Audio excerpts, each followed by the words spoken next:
And then she starts talking about the so he's the tragic god, he's the sufferer. We celebrate him through narrative outside of the city and also in the theater.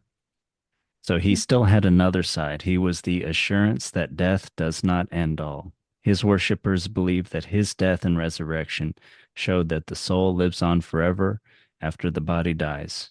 This faith was part of the mysteries of Eleusis. At first, it centered in Persephone, who also rose from the dead every spring.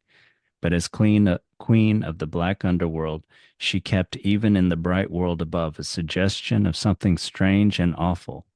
How could she, who always carried about her the reminder of death, stand for the resurrection, the conquest of death? Dionysus, on the contrary, was never thought of as a power in the kingdom of the dead. There are many stories about Persephone in the lower world, only one about Dionysus. He rescued his mother from it, as you mentioned, and then she was the only human that was allowed to live among them. She was, after all, the mother of a god. In his resurrection, he was the embodiment of the life that is stronger than death. He and not Persephone became the center of the belief in immortality. And then they end the chapter with the passage by Plutarch, after which he Okay. writes to his wife after the death of their young child. Mm.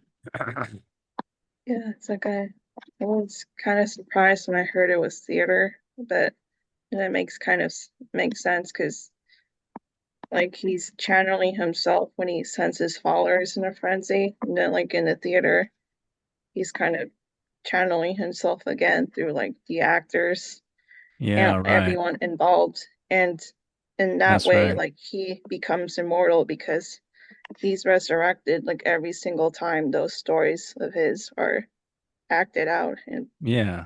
Yeah, played. that's right. Yeah. Yeah, he becomes embodied in others. And in Mhm. that way, he is the most human of the gods too.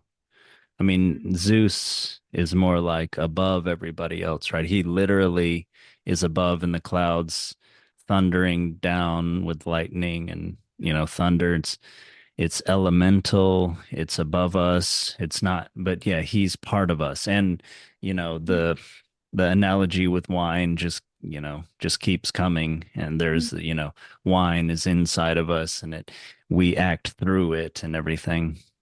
I like how the wine, including how the vine, the life cycle of the vine and its harvesting and everything is sort of like the perfect analogy of all the things, all the actions that are inspired by human product, its human refined product.